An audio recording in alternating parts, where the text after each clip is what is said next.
to wear. River isn't going to be happy that I'm wearing Ben's clothes. But I decide to just go home. He'll understand why after I tell him about Trent and what happened. He has no reason not to. I scan the radio, searching for songs that will make me smile. Music is one of the things that always makes me happy. I thump my hands against the steering wheel and just listen to the beat of the music throbbing in my ears. Listening to each song, the lyrics seem to play out in my head. They tell me a story. Every beat plays within me, as natural as the sound of the rain hitting the ground. Chapter 18. What I've Done. Ben's Journal. Last night's turn of events was completely unexpected. Caleb picked me up and we went to Reality Bites to grab some food and talk. I ended up doing the drinking for both of us. He was on call and refused to even drink one beer. Good thing, since he got a message that an alarm was down. When he excused himself to make a call, I wondered why he couldn't do it in front of me. I was outright pissed when he came back and said he had to leave. I told him I'd ride along with him because I had nothing else to do.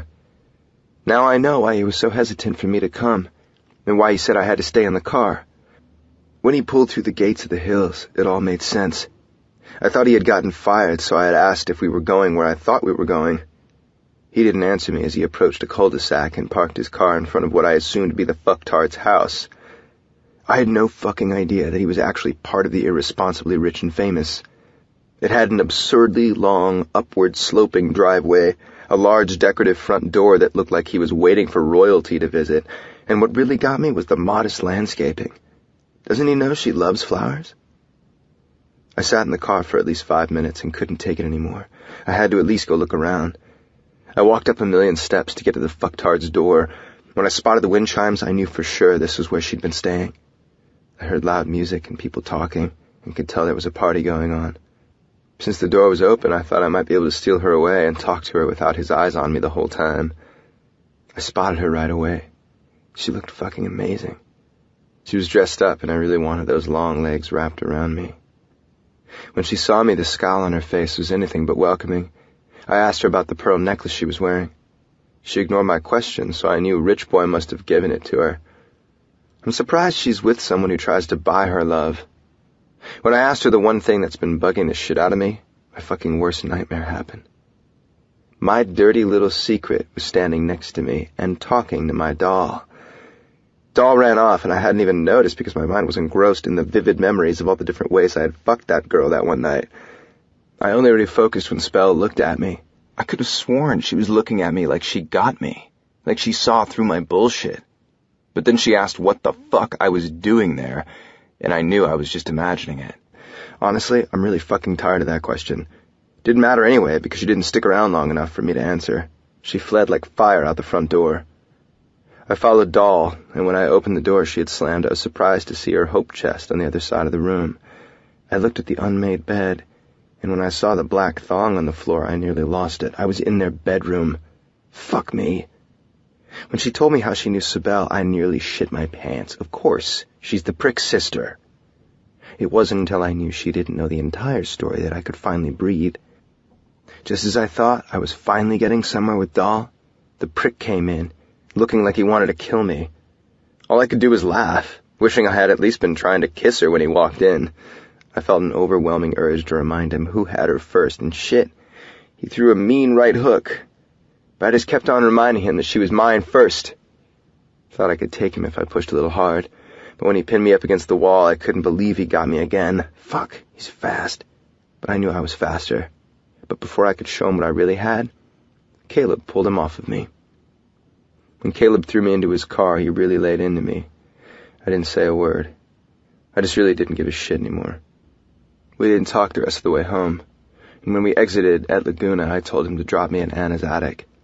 He pointed to the elbow I was rubbing and said he might need to pop that in place and that I needed to get a sling. After the pharmacy stop, I headed toward the bar and Caleb followed. Pretty boy kicked my ass and I needed a drink. I don't remember much except that I drank it till my mind was numb and Caleb brought me home. I woke up to my phone ringing, but it stopped before I could get to it. I checked my messages and instantly sobered up. My nephew was in trouble, and all I knew was that I had to get to him. Serena had dropped the car off at my house, so I left as soon as I could to find him. I regret having left Laguna for many reasons, but when I saw Trent lying there among the garbage and beer bottles in the alley behind the concession stand at Newport Beach, I knew he was my biggest regret. Doll and everything else aside, my nephew needed me. He was never close with his father, and over the years I had assumed that role. Then when he probably needed me the most, I wasn't there. What had happened in the years I was gone to the boy who was such a great athlete, student, and all-around happy child? He's now so strung out he barely knew who I was. I was terrified as I sat him up, and he muttered things to me a 16-year-old shouldn't have to worry about. I knew looking at him then that if he could be the only good thing I'd done in my life against all the bad, I'd take it.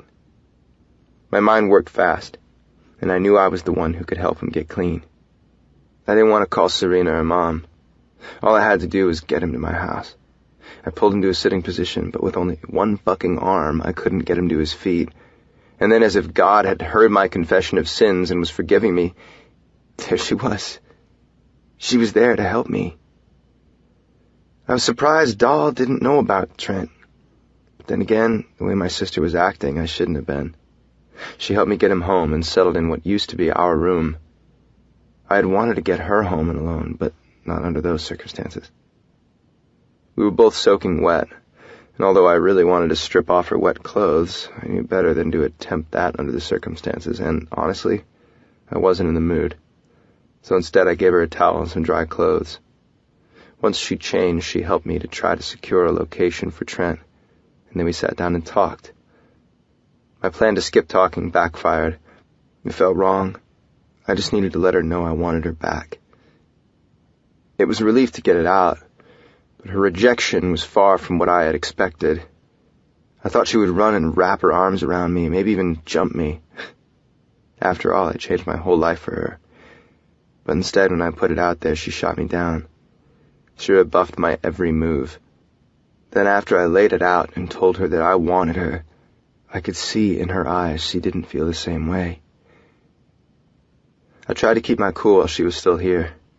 Once she left, I checked on Trent. Then I went into the bathroom and splashed some water on my face. I knew I had to keep it together. I had to concentrate on helping Trent. I was fucking exhausted, so I lied down on the couch, tried to take a quick nap. I knew I had a long night ahead of me and needed to catch some Z's, but I couldn't sleep because memories of our life together seemed to be everywhere in this fucking house. I replayed her asking me to leave that pretty boy of hers alone 1,000,000 times. I wanted to say fuck no. Riling him up was too much fun, but I didn't want to piss her off. But as soon as she called him her fiancé, I was the one who was pissed off. I felt like she had just punched me in the gut. I was her fiancé. Why I even asked if she knew him while we were together, I have no fucking idea because I already knew the answer. He had made that clear. I know she would have never cheated, but it still bugs the shit out of me. I'm really starting to doubt that I'm going to be able to get her back. Fuck me. Chapter 19. Pieces. I'm blaring I Found You by The Wanted and singing along to one of my favorite songs when my calmness fades and annoyance surfaces. Ellie's car is parked in our driveway directly in front of the garage. What's she doing here this late? Doesn't her workday end at 5 like most people's? Jerking the wheel, I turn and park right in front of the steps. I rush out into the rain and then hurry up to the landing. Turning the knob, I discover it's unlocked and I open the door slowly. Why is she alone here with River? What am I going to walk into? I expect to see them sitting at the kitchen table, so when I see River on the couch and her on the floor beside him, I'm more than a little surprised. I take in the whole scene. The gifts have been moved to the counter. He's leaning over the glass coffee table looking at a stack of papers. Her red shirt is unbuttoned so far that her matching bra isn't the only thing showing. Her legs are bent to the side and her tight black pencil skirt is riding up pretty high. She's leaning against the back of the sofa with her arm resting on it, very close to River's thigh. Her other hand is holding a pen over the stack of papers that River is looking at. She's removed her leopard print high-heel pumps, showing off her red-painted toenails. Her bare feet lay pressed against our wooden floor, and she looks a bit too comfortable to be conducting a business meeting. "Hi," It's all I say, but it's enough to make River's head snap up, his eyes meeting mine. "Hi," he says back, and his face is unreadable, but I swear I see guilt in his eyes. The next series of events seem to play out in slow motion. Ellie swings her head around, and her mane of silky black hair follows. She looks up and gives me a fake smile and a slight wave. She flutters her unnaturally long eyelashes and glares at me like I'm intruding. I can't help but return the look. Then I avert my stare and look around. There's a pizza box and a few beer bottles on the coffee table, and I have to wonder how long she's been here and how much they've had to drink. I feel my heart tear a little at the picture before me, but it rips my heart out when I see Stella, his guitar, propped against the couch on the other side of Ellie. Water is dripping down from my wet hair and onto my face. I push the hair out of my eyes as she says, "Oh, sorry, did I block you from getting in the garage? I never thought of it." I can't help but sneer at her and say, "Of course you didn't." Afterward, I abruptly turn toward the bedroom and throw over my shoulder, "Sorry if I interrupted." My head is spinning as I move to escape the large room that suddenly seems claustrophobic. I slam the bedroom door, kick off my shoes, and throw myself onto the bed. I know I wanted to come home and talk calmly to River, but now I'm just annoyed. Staring out the window, I try to see the Hollywood sign, but the rain is falling so hard that I can barely make the letters out. I'm not a jealous person, or at least I never have been, but there's just something about that woman. I begin to wonder if I haven't picked up on what's clearly in front of my eyes. Have we been over and I just didn't realize it? Is the bond I thought we shared not as strong as I envisioned? Flashes of our fairy tale romance swim before my eyes. Our fun drive from Vegas to LA, our games, his crazy made-up rules, the fountain and our wishes, waking up with him every morning, him always asking if I can wait a bit for my coffee because he's got better things in mind, sleeping on whichever side of the bed we happen to be on because being together is all that matters. What the hell, Dahlia? Without turning around, I ask him, "Is there something going on between the two of you? Is that what you're not telling me?" "No!" He snaps, and then I feel the bed dip as he moves across it. He hovers over me and his hand slides along the curves of my waist before resting on my hip. I shudder at his touch. With his lips near my ear, he more calmly says, "Why would you even think that?" I turn around to face him. "You've been spending a lot of time together. Then I come home and she's here again?" He shakes his head. "She's here working." "I'm afraid she's just here waiting to pick up her pieces." "There are no pieces. We'll never be in pieces." I whisper, "But I see the way she looks at you." His eyes meet mine and he whispers back, "I don't care how she looks at me. You're the only one I see." I know I shouldn't say this, but I have to. I have to know. It didn't look like that tonight. What was she doing here? Did you play for her? I can't bear the thought of him playing his guitar for her. When he plays for me, he bears his soul. And it feels like the most intimate moment two people can share without touching one another. "Dahlia, I didn't play for her." But as he says this, his body stiffens and he throws himself back on the bed. My heart lodges in my throat. What's wrong? I know there's something you're not telling me. He sighs, then announces, "I quit," before throwing his arm over his forehead. "What? Just like that?" I scream, bolting upright and looking at him in complete shock. I know we were having some issues, but I never thought he'd just end us like that. Without even trying to work this out, you're just going to throw us away? He sits up and forcefully pulls me to him. "Fuck, Dahlia, no. Not us. I can never quit us. Not ever. You're a part of who I am. I was talking about the tour. I'm done with it. I quit the band." He lets go of his hold on me and runs his hands through his hair. I'm not entirely surprised, but I am a bit thrown. "Are you sure about this, River? You're weeks away from the tour. What did Xander and the other guys say?" He throws himself back on the bed. "Yes, I'm sure. I haven't told them yet. I wanted to see what would happen to the guys first. Make sure my quitting doesn't have a financial impact on them. That's why Ellie was here. She was pointing out the penalties for breach of contract. I want to say I bet she was, but I know this is not the time for jealousy. Right now he needs me. I lean down next to him and stroke his cheek with my thumb. River, why are you doing this now? He squeezes his eyes shut for a few seconds. I just can't do it. I never wanted it to begin with, and now with everything else going on, my heart just isn't in it. River, you cannot quit because of us. That's just it, Dahlia. It's not because of you or us. It's because of me.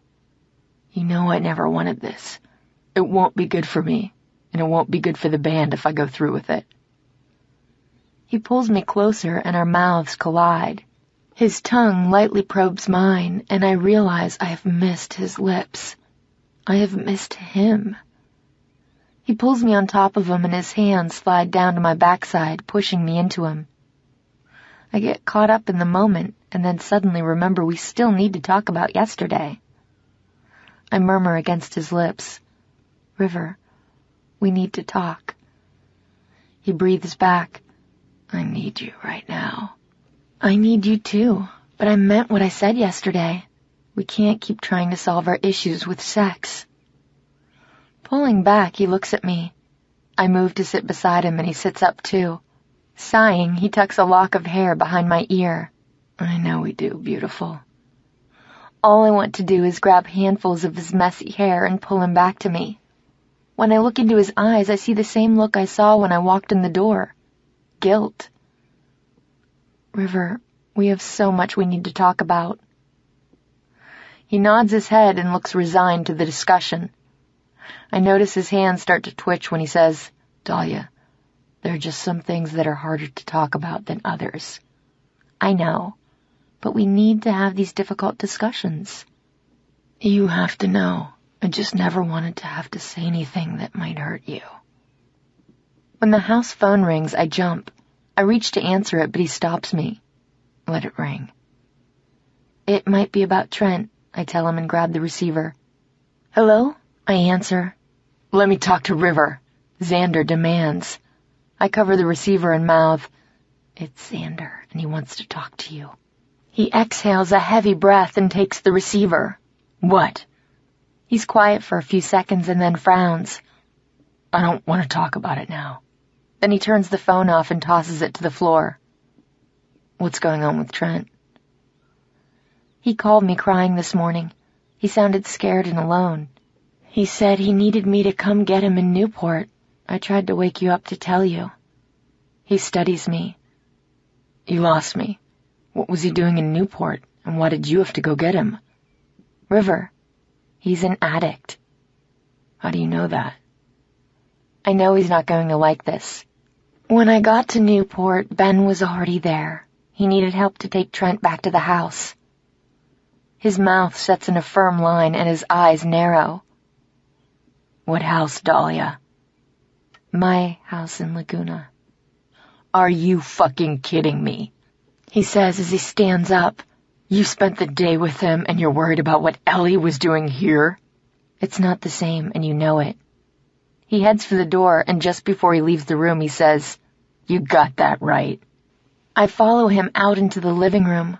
River, we need to talk about this reasonably. River's eyes snap to me. Whose clothes are you wearing? There's a hard knock and the front door swings open.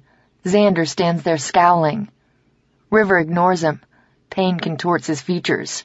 I asked whose clothes you're wearing.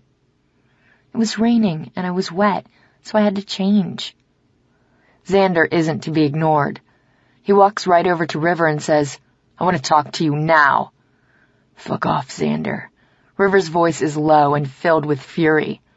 I don't think he's even trying to control himself as his hands clench into fists.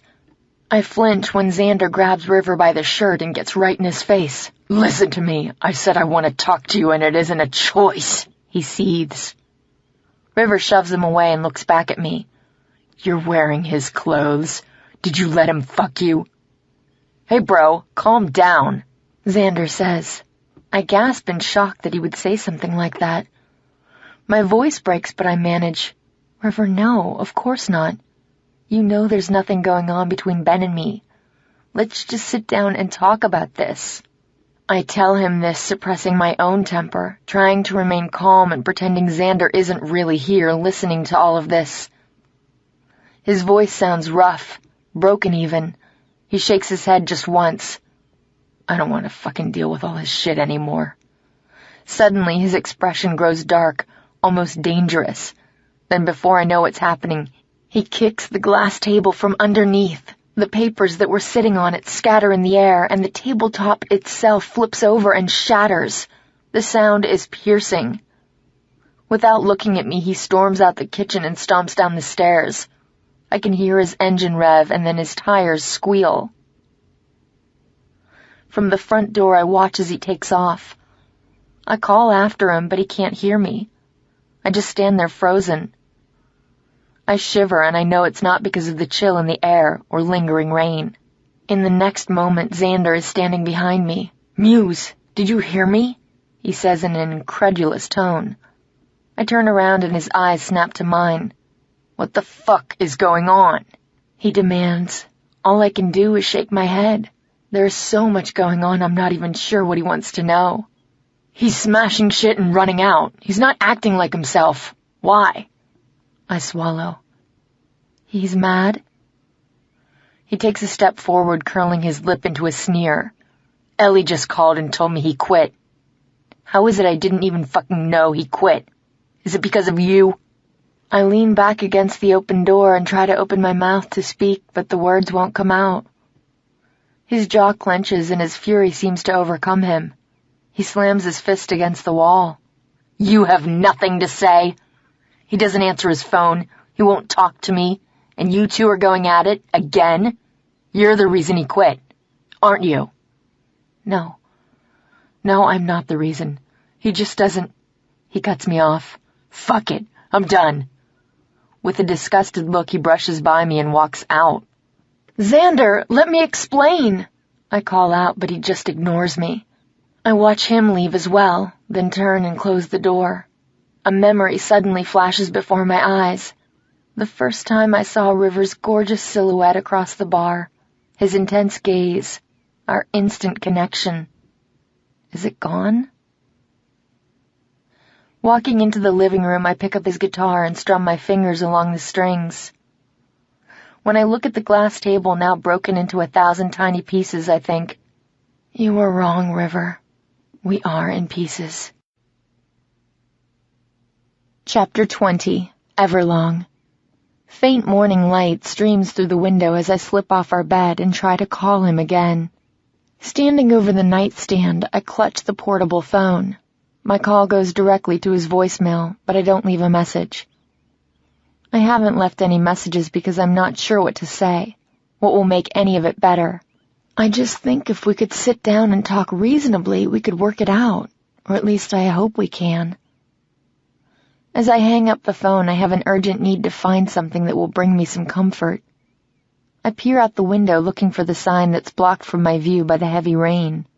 I open the sliding doors and make my way down to the pool deck to get a little closer so I can catch a glimpse.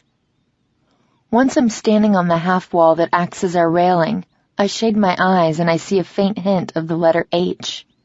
I spread my arms out and throw my head back. The rain pelts down on my face, and I look into the heavens and ask, why are we falling apart? I stay out in the rain until I'm shivering and my teeth are chattering. Making my way back into the house, I take off my wet clothes and slip on my bathrobe. Ben's clothes are still lying in the same place I threw them last night when I stripped them off. Picking them up, I walk into the kitchen and throw them away. I can see why River hasn't answered his phone. It's sitting on the counter, its screen illuminated and beeping to indicate that he has messages. I feel some relief that at least he isn't ignoring my calls.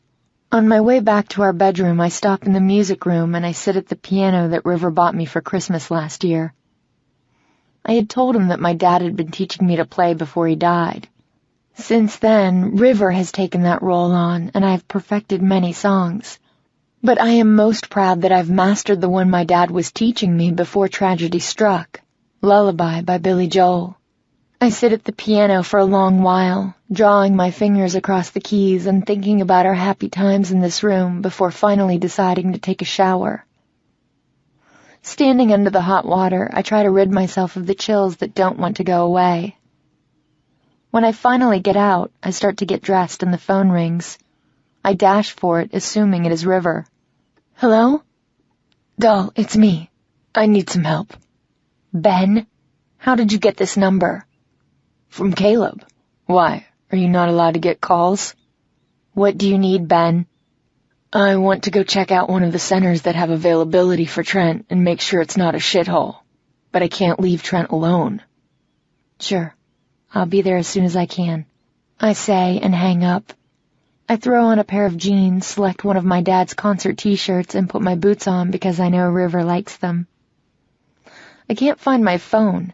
I have no idea where I left it yesterday morning in my haste to get to Trent. So I leave the house without a phone again, but this time I leave a note for River. I know he thinks I'm still upset with him, and he's obviously upset with me, but I want him to know how I feel. River, if I could have one wish, just one, then my wish would be you, to wake up with the feel of your breath near my neck, the warmth of your lips on mine, and the sound of your heart beating in sync with my heart. You're the one who turned my world around, made it right. You brought me back to life. I can't imagine my life without you.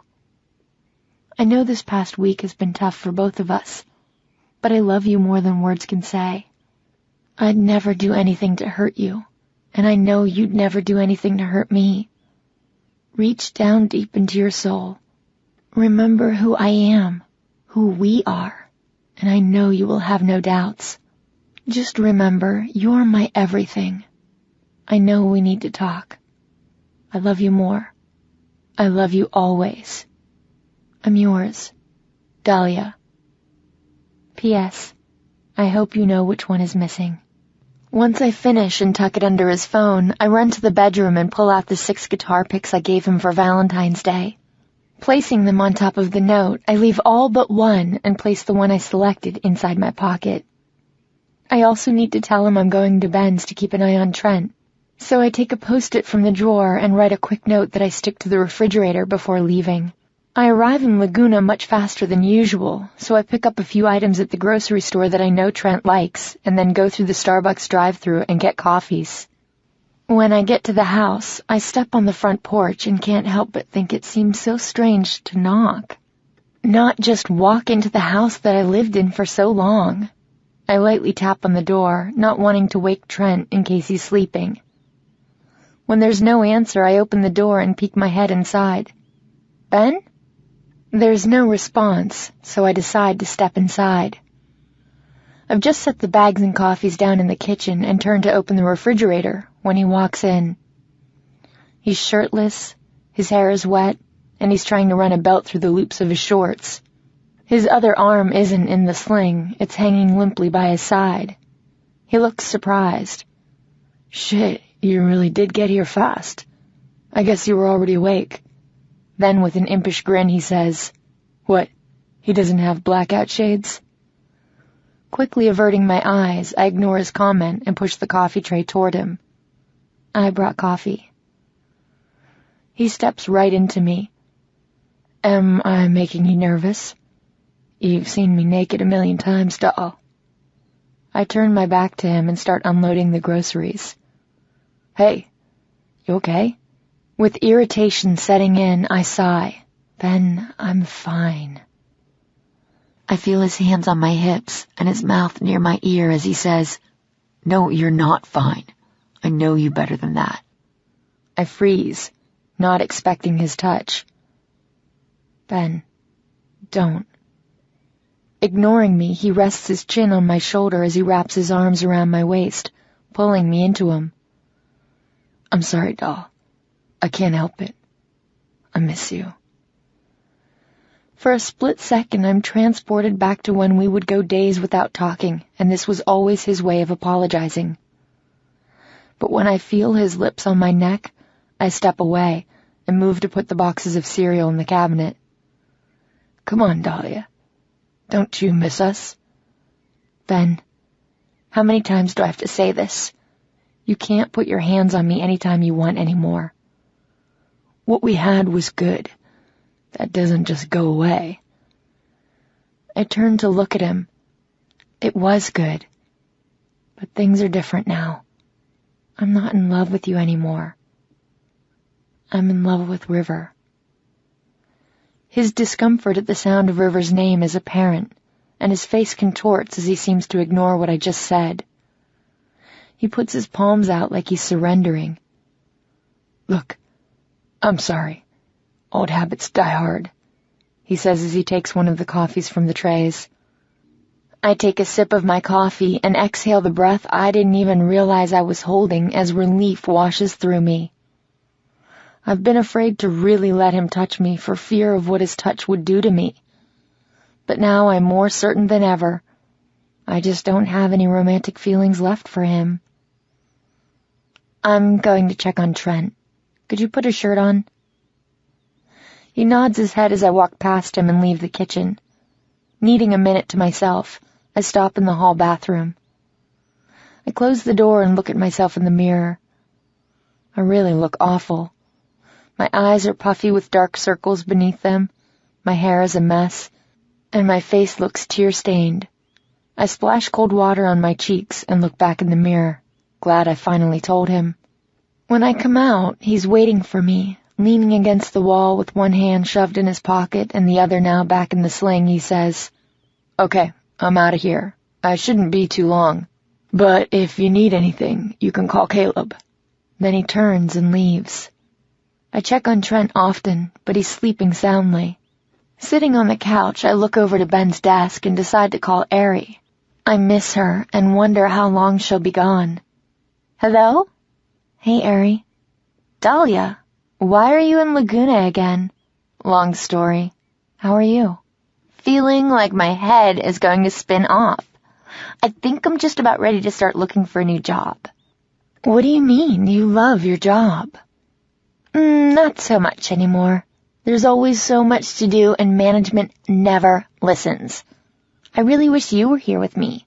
While I'm conducting this interview, I also have to write a story about my uncle's band's rise and fall before his death. Yeah, well, helping you probably would have been a better option. A better option than what, Dahlia girl? I tell her about the party and what happened, about finding out that Belle was the girl Ben emailed years ago and that River knew about it. Then I tell her about the fight River and I had. I also tell her about Ellie. And finally, I tell her about Trent and where I am now. Ari sounds shocked. First, she tells me how sorry she is about Trent. Then she says she can't believe what I told her about Belle. We talk about how I feel knowing River's sister is the girl he almost cheated on me with. Finally, she tells me that River and I need to do a better job of communicating, and once again, I agree with her. When I hang up, I walk over to the kitchen window looking out onto the flower garden. I fill a glass of water and stand there just drinking it. I'm so lost in thought that I don't even hear Ben come in the door. I turn around and he's just standing there, leaning against the doorframe, staring at me. I jump and water splashes everywhere. Hi, I didn't know you were back. I'm trying to keep my edginess at bay by keeping my voice even. He cocks his head to the side, grinning at the water stains down the front of my shirt. He stares at my chest. Did you miss me? He asks. I roll my eyes and cross my arms over my chest, leaning back against the counter. You ready to spill it? I've had enough of his comments, but for some reason I still ask, spill what? Come on, doll. I know you. I know something's going on. I can tell. Are you sure you don't want to talk about it? Pointing to his arm in the sling, I say, You know very well what's going on. He furrows his brow, then grins. Trouble in paradise. Fuck you, Ben Covington. Standing up straighter, he moves closer to me and cups my chin. There's the girl I know. I roll my eyes again. I'm not going to let him get to me. Walking past him, I start to head for the hallway, but he grabs me and pulls me back to him. I jerk away, glaring at him. Ben, touch me again? and I'll make sure you have no arms left to use. With that, I go to say goodbye to Trent. He's asleep, or trying to sleep. He's curled up in a ball, shivering. I only stay a minute because I can't look anymore. The little boy I watched grow up is gone. God, how did I miss this? When I walk back into the kitchen to get my keys, Ben is making some toast. Want some? He asks, and I remember those words from a different time and a different context. I shake my head no. Well, let me know if you change your mind, he says. Then he points to the hallway. Sorry about that before. I really will try to keep my hands to myself, but I can't make any promises. I nod and try not to laugh at his cockiness, accepting that Ben will always be Ben. I get to the reason I came here to begin with. What did you decide about Trent? We'll check him into a center for a 28-day program. He'll learn the 12 steps, hate life, hate me, and his mother, but hopefully come out with the ability to fight his addiction. His bleak assessment takes me aback. He's lucky he has you. I don't think he'll see it that way. He'll come around. Speaking of coming around, did you call Serena yet? His demeanor, his attitude, they all shift gears and he seems somber, maybe even uncertain. I'm not going to call her until tomorrow morning. She thinks he's at his dad's, so she's not worried. By then I hope the fevers and chills have subsided. Okay, Ben. He's right. Trent looks terrible, and I'd hate for Serena to see him like that. Knowing there's nothing else I can do, I reach for my keys and head out the doorway. All right, I'll check in with you later. See you, doll. And thanks, he calls after me. I turn to face him before I say, Ben, I am really glad you're alive. Thanks, doll. That means a lot. And I really am glad you're happy, he calls. I smile at him and our eyes meet, but he quickly averts his gaze. Then I leave the house, probably for the last time. As I pull out of the driveway, I can't help but be sad for Trent, but for some reason I'm sad for Ben too. There's so much sadness surrounding me right now. Focusing on any one facet of it is difficult. Something Grace told me comes to mind as I drive down the street.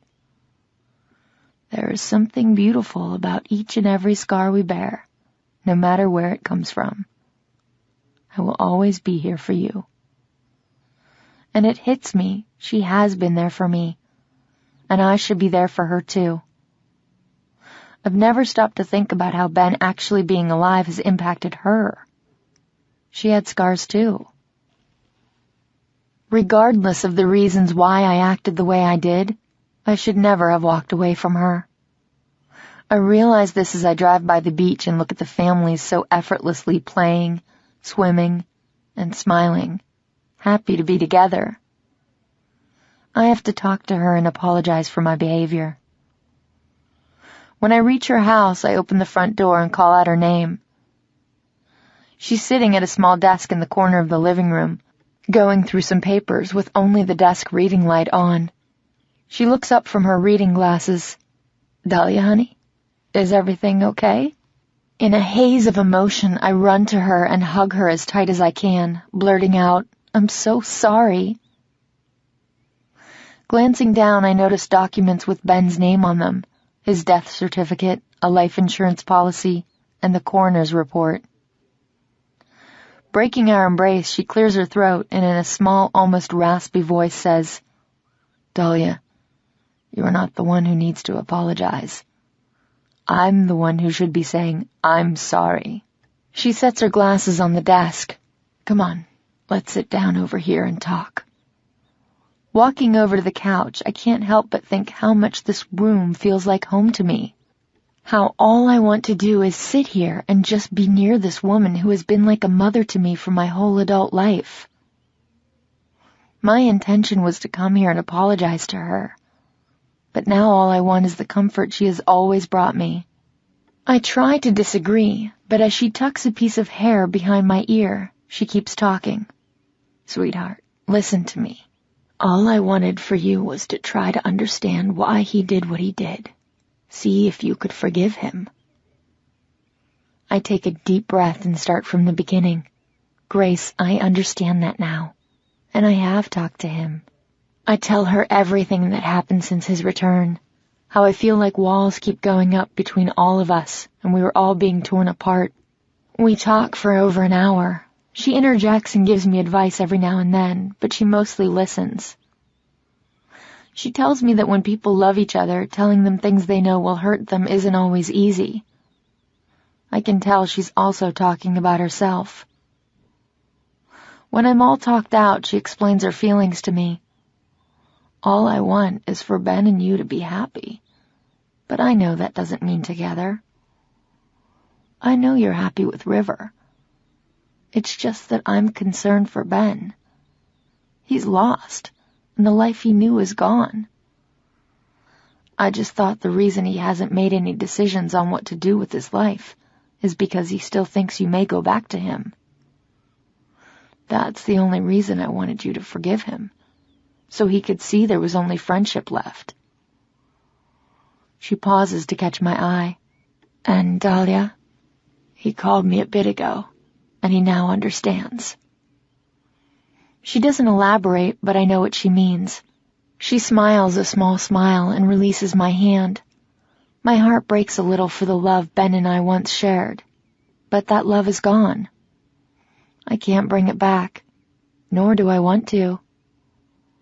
I can only hope that someday Ben will find what I have found with River. Standing up, Grace says, "You need to go home and talk to River now." As she ushers me toward the door, she opens it and clutches my hand. Be honest with him about everything. Your feelings, how you feel toward him, your wariness concerning his behavior, all of it. Don't hold back. If you can open up to him, you will work it out, because the love River and you share isn't a love that happens for everyone. I know this, Dahlia, because every time I see the way the two of you look at each other, I'm reminded of the way my husband and I used to look at each other. That's how I know what you two have is unbreakable. What I had with my husband was so strong that I will never forget it. Even after all these years. Hugging her goodbye, I can't help but think how right she is. I know how much she loved her husband, and although I never met him, I saw her love for him every day. As we stand embracing at her door, I feel compelled to tell her something I never have before. Grace, you know how much I love you. You're not just like a mother to me.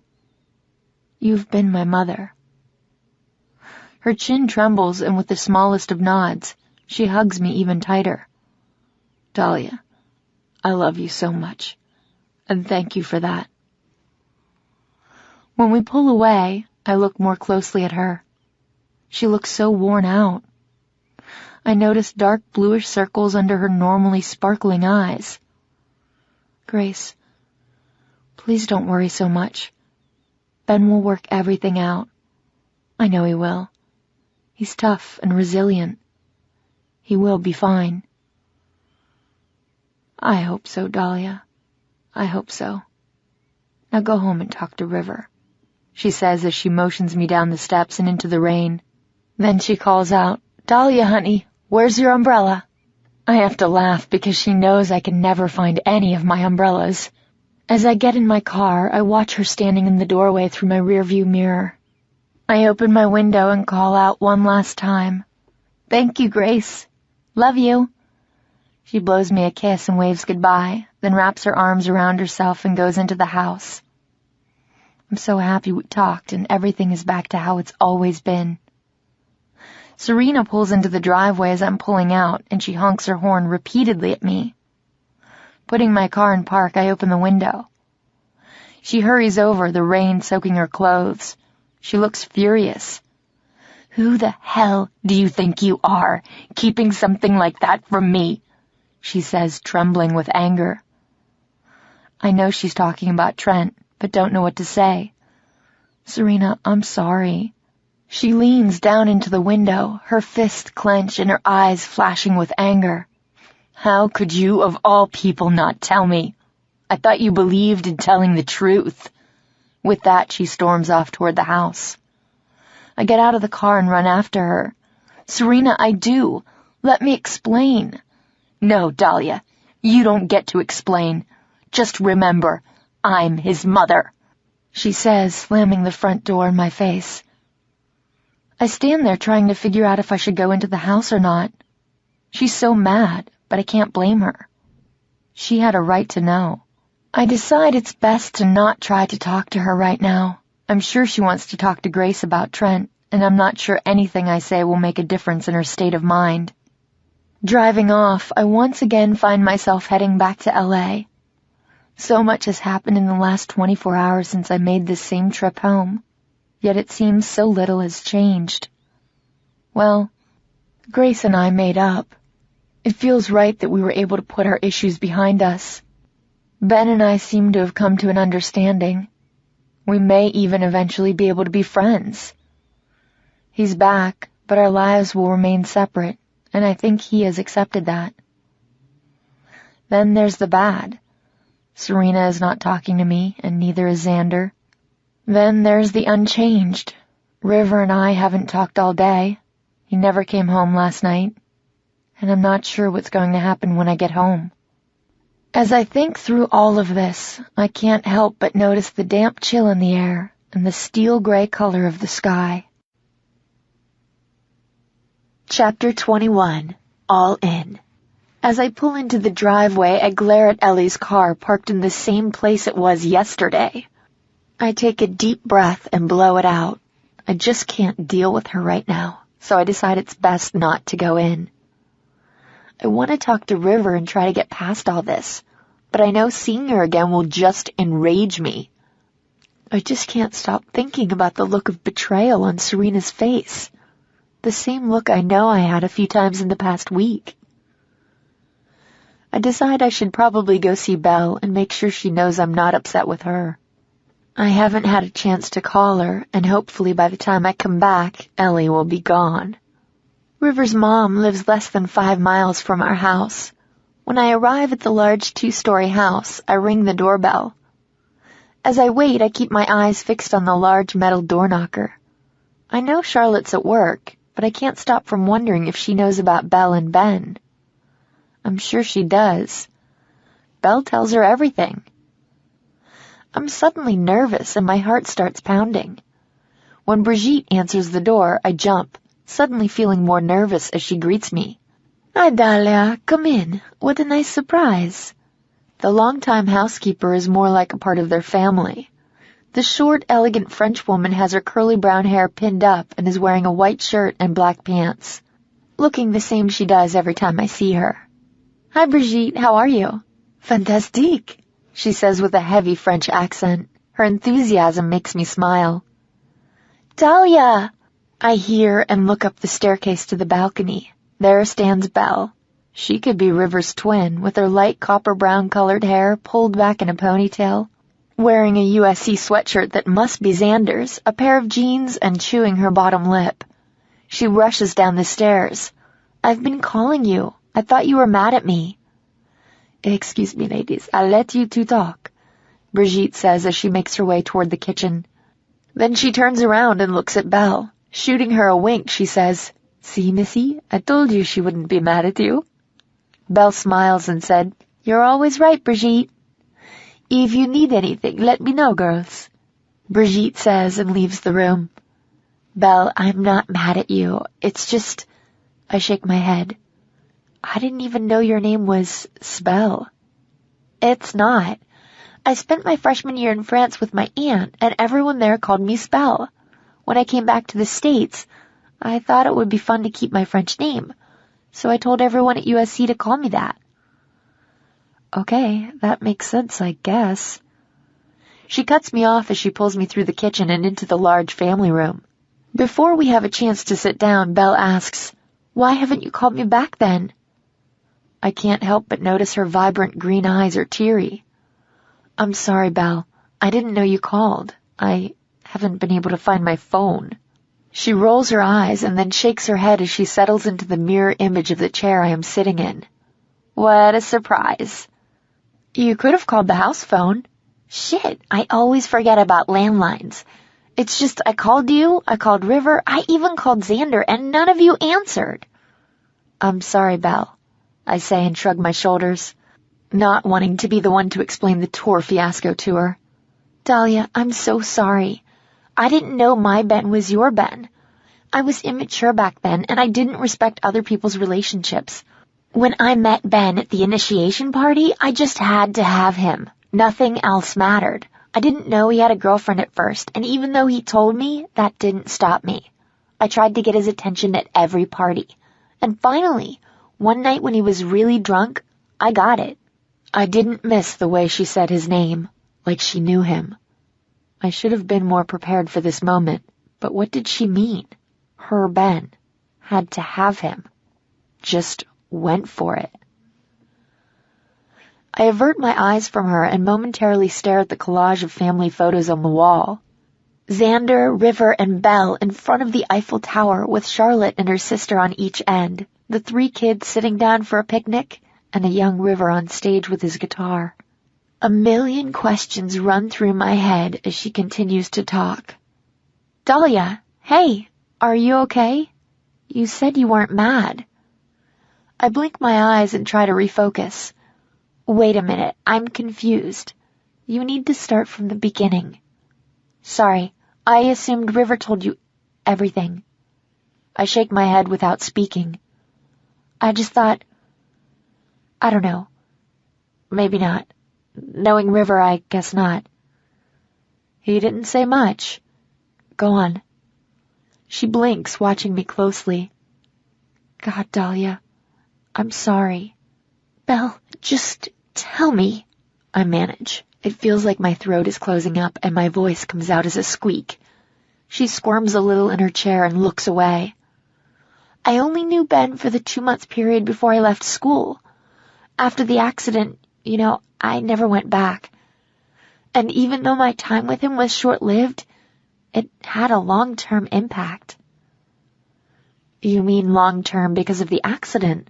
It's all I can manage to ask. I say nothing more, not trusting my voice or its ability to fully convey my real question. I can tell she's nervous as she rubs her feet together, then pulls them up to the chair. No, Dahlia, that's not why I really left. I needed time to recover. But I didn't go back because of the baby. My hand flies to my mouth. Baby? What baby? My heart's pounding, but I bring my eyes back to hers and nod, urging her to tell me the rest. Oh God, Dahlia, that's not where I should have started. She opens her mouth as if she wants to say more, but closes it abruptly. I take small, shallow breaths, watching her, waiting for her to tell me the rest. When she doesn't, I say very calmly, Belle, go on. It's okay. Just start wherever you need to. She turns to completely face me and places both of her feet firmly on the ground. Her face crumples. I met Ben one night at the beginning of school at a frat party. We talked, but he ignored my advances and then disappeared. But that didn't sway me. I was determined. I had this strange feeling that even though he said no, he meant yes. I was a little self-absorbed back then. One night at an after-rush party for Kappa Sigma, I was assigned as Ben's little sister.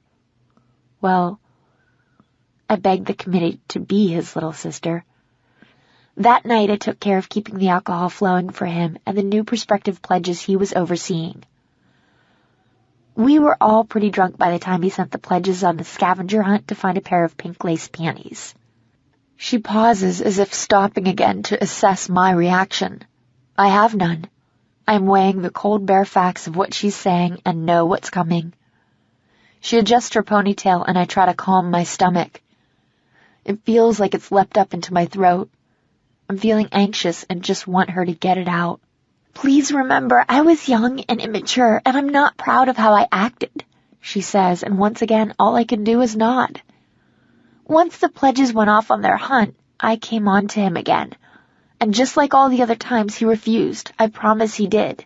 But then I followed him into the bathroom and made sure he couldn't resist anymore. I locked the door, pulled my shirt off, and unzipped my skirt, letting it fall to the floor before asking him if black lace would do. I put my hand up in a stopping motion. I don't need to know anymore. I got it. Dahlia, it was all me. Honestly, it was. All me? What does that mean? He was in a relationship. He should have been able to walk away. God, he did actually cheat on me. Was he always a cheater? My voice, flat, emotionless, I ask, was it more than just the one time? I wait for her to meet my gaze, not that it should matter. But for some reason it does. Did Ben have an ongoing affair and I never knew? She nervously tugs on her bottom lip and shakes her head no. She puts her hands in the pockets of her sweatshirt. It doesn't really matter anyway. He still cheated. I start to feel dizzy. With guilt evident in her voice, she says, Dahlia, I'm so sorry. Belle, what did you mean by baby? I managed to get out. Her eyes fill with tears. I got pregnant. I swallow. You have a child together? No, Dahlia, we don't. I gave the baby up for adoption after it was born. Freezing, I gasp. I can tell my eyes widen in disbelief at the magnitude of her words. Time stands still. Belle doesn't say another word, as if letting the shock wear off.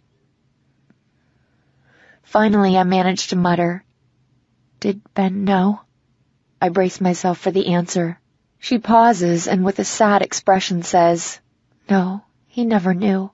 I never told him. We were supposed to meet the night I got in the accident. I was going to tell him then. But after the accident, it took months for me to recover. Once I did, I tried to contact him, but he never returned my calls. Does your family know? She's crying now as she tells me. Yes, they all knew, but I made them promise to never say anything to anyone. I told them I was pregnant after the accident. Xander and River demanded to know who the father was. I knew it was Ben because I hadn't slept with anyone since I had slept with him. I was still hoping he wanted more. They sought him out, wanted to know who he was. I think they even stalked him at some of the frat parties. But Mom demanded they leave him alone. In the end, when I decided to give the baby away, they were nothing but supportive. Honestly, without my family to help me through it, I don't know what I would have done. And with those words, it all falls into place. Xander's anger at me the night we met, and River's reluctance to tell me anything. I frantically search for something to say, but I have no words. Belle, I have to leave. Then I somehow manage to get on my feet and dash toward the door. I know I'm going to throw up, and hope I make it outside first. Brigitte is in the kitchen as I hurry through and says, Dahlia, I just made coffee for you and the missy. I don't answer her. I can't. Shock and anger pulse through me. Ben cheated on me.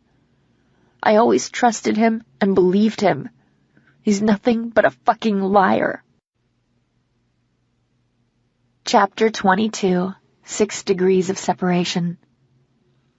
Almost 2 hours later, I find myself heading north on the 101 and have no idea where I'm going or how I got here. All I know is that when the shock and anger consumed me, I had to get away. But now the numbness subsides and pain takes over. Completely exhausted, I get off the Santa Barbara exit and pull into a gas station to ask directions to the nearest hotel. The clerk tells me if I'm looking for a nice place, the Four Seasons is due west. I'm not looking for anything in particular, but I follow his directions. Within 15 minutes, I'm pulling into the hotel. It looks more like a Mediterranean getaway than a place to be alone and not think about anything. But at this point, I'm so tired, I don't really care where I stay.